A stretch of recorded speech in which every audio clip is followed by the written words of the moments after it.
Hello Internet. I've been online a couple of weeks because I've been away. Been to Scotland.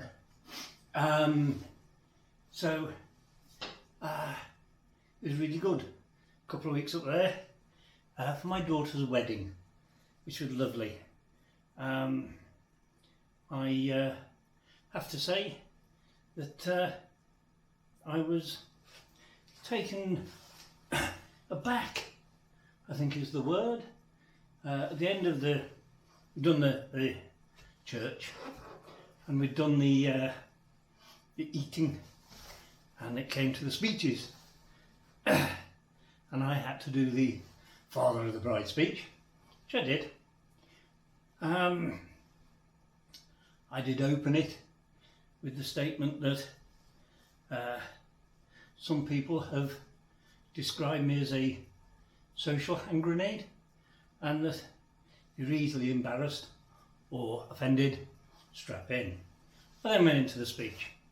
I said nothing embarrassing, and I said nothing offensive. Well, not in my mind. And which is great. And I think all in all, the speech went well enough.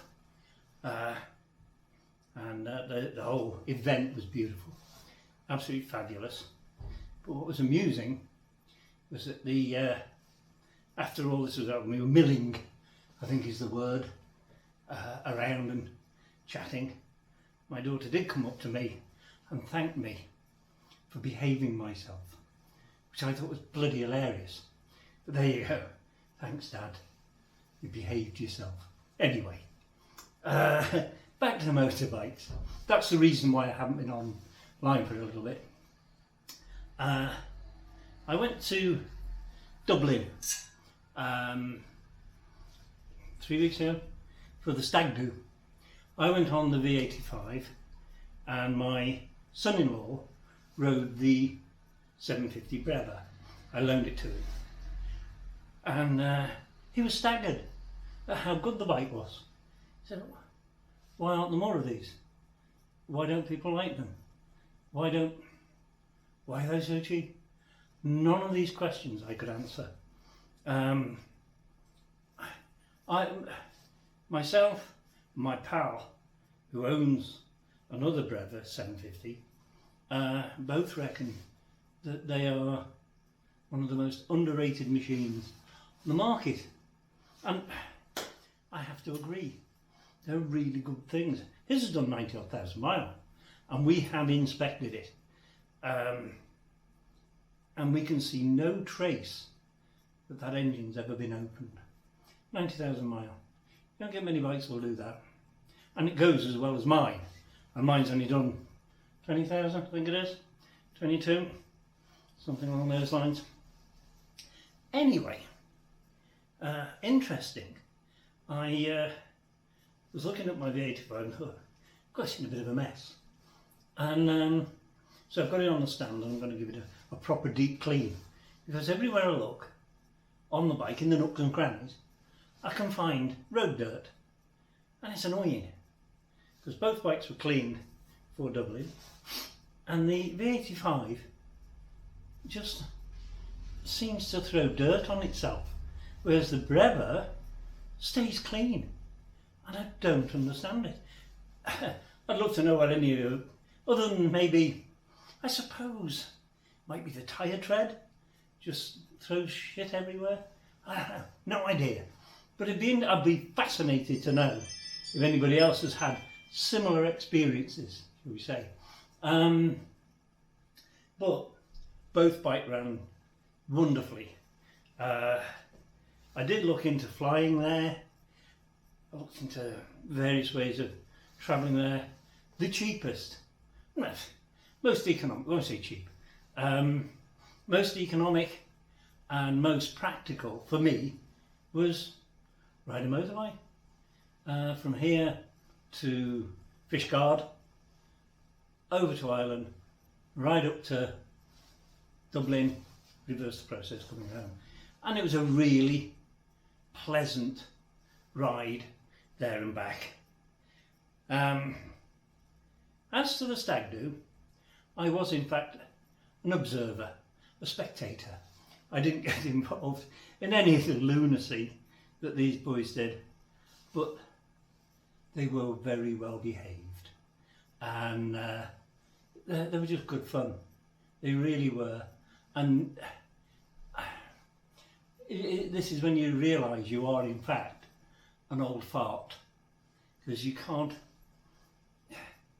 just can't keep up with the pace. You just can't do it anymore, which is in a way a bit sad. But the being an observer, spectator, whatever you want to call it, is quite fascinating in of itself. You sort of sit back and you go, boy, I remember doing this daft shit. I remember drinking this much. I remember all this. The difference I found was the environment in which I was doing it. These guys, they seemed oblivious to the state of some of our major cities. I noticed a lot of in the smaller streets, because Dublin, I don't know if you've, for those of you who've never been to Dublin, it is very historic. Lots of small back alleys and streets, cobbled streets, etc. Not so much fun on a motorbike when it's wet. But the homelessness, the drugs, literally people lying in the street, spaced out. It saddens me. But there you go. That's the political bit over.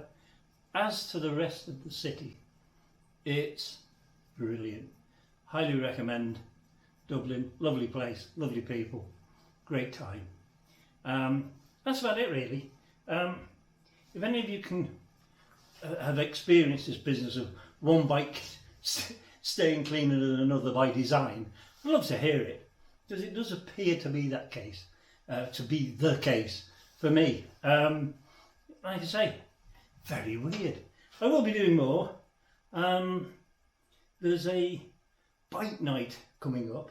I might take a camera with me and record a bit, because if the weather's good, it gets very busy. Obviously, if the weather's bad, I won't even be bloody going. But that's me being a fair weather biker these days. It really is. So all I have now to say is, if you like the video, please like and subscribe. I will try and do something a bit more interesting. These sessions or episodes, call them what you want, are starting to just become a notebook of my life, and that wasn't the intention. The intention was to talk about and discuss motorbikes. I do a bit, but I think we do need to have a think of subjects to talk about. I certainly don't want to go down the political route, because I do have political opinion, and I don't think we're in a good place politically across the world. I don't just mean here or the States or France or Germany. I think the whole world has gone a little bit mad, and as much fun as social media is, it can be dangerous, and I think that's the problem with our politics. Isn't the politics, it's the social media. Oh well, that's my I'm going to end there before we go any further, otherwise I'm going to be in bloody trouble again. There we go. Right, old guy in shed saying goodbye for now. Please like, subscribe, tell your friends. Take care everybody.